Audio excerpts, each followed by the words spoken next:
What's up? I'm Dan Fredenberg, and this is another Chance Encounter. Hey, what's up? I'm Dan Fredenberg. I'm a commercial real estate guy.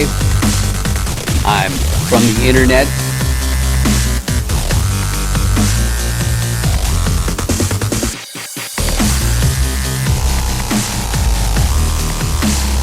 Power line today is kind of close. What's up again? This is Dan Fredenberg.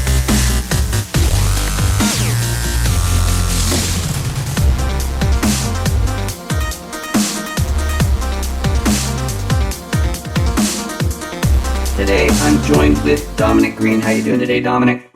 I'm doing awesome, man. How about yourself, Dan? Oh, I can't complain.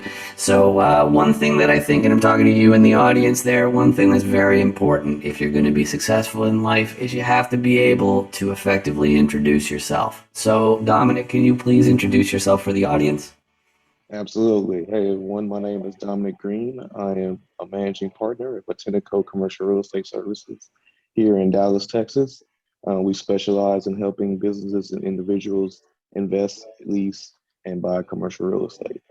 Excellent, excellent. And so, for those of you who have never been in a chance encounter, haven't seen this before, what we do is we go through the 5 different motivations that people have for getting into a commercial real estate deal. And then I go through the 6 different roles that people will play in taking down and operating and possibly flipping a commercial real estate deal. And I say, which one of those is you? So let's get to the first segment, and I'll share this right here. So most of the time, if somebody's a beginner, they won't really know the role that they're going to play in a commercial real estate deal, but at least they know their motivation. So that's why I have this all prepared.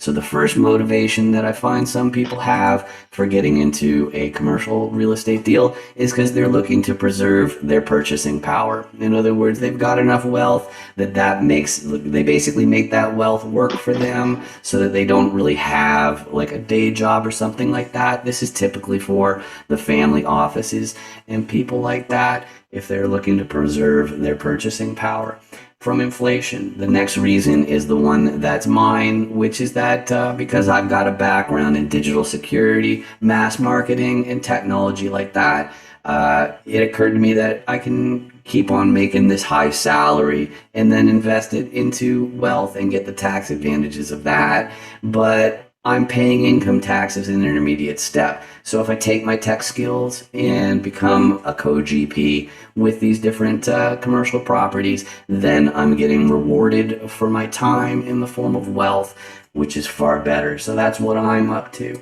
The next reason is the most common one, which is that people want to fast track their retirement. And it's important to say 2 things that are implied with that. One is that if you're talking about fast tracking your retirement, you basically have to have some sort of capital already to work with, and you're basically getting educated to make sure that you're doing the best things you can with the assets that you have. But the second thing that's implied is that there's an end point. There's an end goal in mind, and a lot of people, once they become accredited investors, they're inclined to just rest on their laurels and not really continue. So it's important to know if that's the type of person you are. Or if you're ultra ambitious, that brings us to the next person, the type who just wants to buy their entire hometown. They just want to just buy and buy and buy and there's no limit to their ambition. They're just going to keep on doing that. And those are handy people to have in your GP team as well. So I don't want people to think that that's a negative thing, that you want to keep on acquiring wealth. But the last of the 5 is some people have some sector of society, some group, some people it's actually helping animals, but they realize that accumulating wealth is one of the best vehicles you can have to have a social impact and make a difference in this world. So some people are looking to commercial real estate to ensure that they can have that kind of impact. So Dominic, of those 5, which describes you the best? What combination describes you the best or resonates with you the most? I would say definitely it's going to be helping other people. It puts you in a position by owning commercial real estate to do that, because not only you have the assets, the cash, but you also have some type of influence. Um, because you're dealing with, somebody that owns assets in a sense. So that's me. Right, right, right. I always loved that one. Ever since I was a kid, I always had that feeling like, making a difference in the world is really, really important. And it was my guru, my mentor, was the one who pointed out that's like, well, how many times do you go to like a library and it's got a teacher's name, or somebody in a typical 9 to 5 position, that's got their name over the library or the hospital or something like that. The accumulation of wealth is a huge part of that. But in these commercial deals, I'm going to go to my Dan Does Deal Die here to explain the next part. There were 6 different roles, and I'm going to go through each of them to find out what your core competency is. So the first one is the repositioner role, and that is most of where I fit in. You can see that there's multiple different properties here and a bunch of documents. So a repositioner is going to be doing the underwriting. In other words, they're going through the numbers and they're making sure that the deal makes sense, and more importantly, that there's upside that they can find. In other words, how can they make this property make more money than it is right now? And the 2 main ways that people do that is by more efficient operations. You can see the Benjamins going down the toilet there, because yeah, exactly. So everything counts, and that's part of operations. Is they're doing the maintenance, they're unclogging the toilets and sinks and all that kind of stuff. They're collecting the rents. But there's also parts like the marketing, which is making sure that the vacancy level is really, really low. And so operations are a huge part of that. But that's just one way. And of course, right now it's the hottest real estate market in history. So efficient operations isn't necessarily going to get you there as far as making the property have more upside. So a lot of people, they get a contracting team so that they make improvements to the units so they can charge more in rent. And that's one of the easier ways to make sure that there's upside. And of course, if you're smart, you're going to make sure that your operations people don't end up doing your contracting, because nothing will be square and it'll be a disaster. Now, the next person is specific to remote-based people like me, or people who want to scale and scale and scale. My background is in digital scaling, but I need a local. I need boots on the ground. I need somebody who can be there in an hour or so when something goes wrong. And I need to make sure that they're there so that the operations has the oversight and the contractor has the oversight. With my digital security background, I'm aware that just about anything can be spoofed, but that's more or less your day-to-day group. But once you've found a property that has upside, you got to go to the financier, in other words, the bank, and say, hey, lend me a few $1,000,000 so I can buy this apartment complex that's a few $1,000,000. And what they're going to say, though, and this is a bit of a shock to people who are just getting started, they're going to say, who's your sponsor? Who's your KP? Who's your key partner?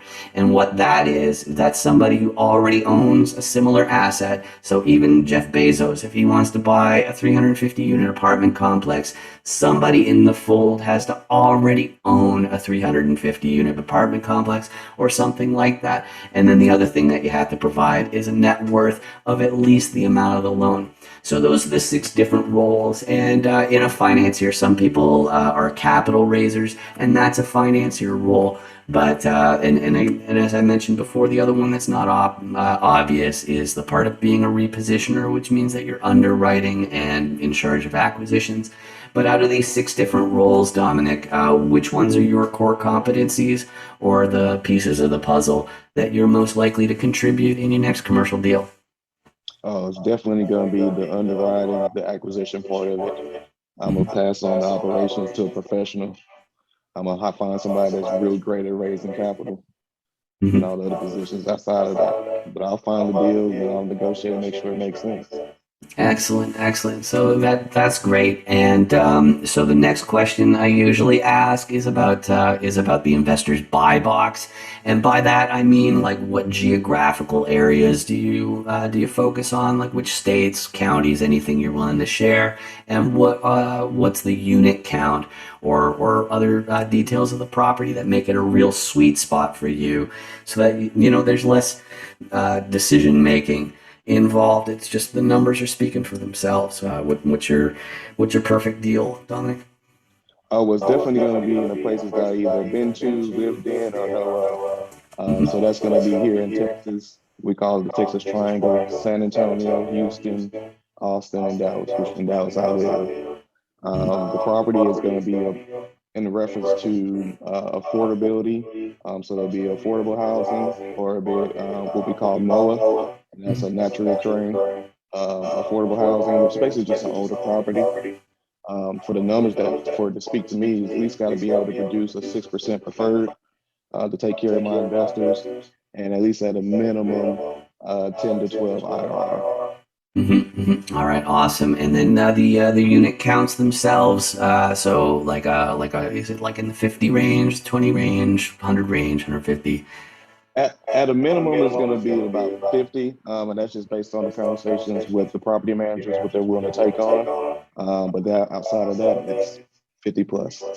Excellent, excellent. So, and then you and I met through LinkedIn, and well, inadvertently, because I was in the different meetups that I found there. Is LinkedIn the best way to reach out to you, or do you have a website or something that's better?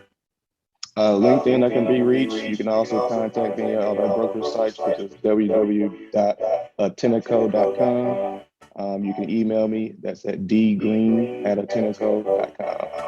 All right, excellent, excellent. And one more thing for you out in the audience here, which is if you look under well, okay, so under here there should be a red button. It says subscribe, and that's bad. So what you should do is you should click on it so it turns gray, because that means you've subscribed, which costs you nothing, but it means that YouTube pays for these videos instead of me.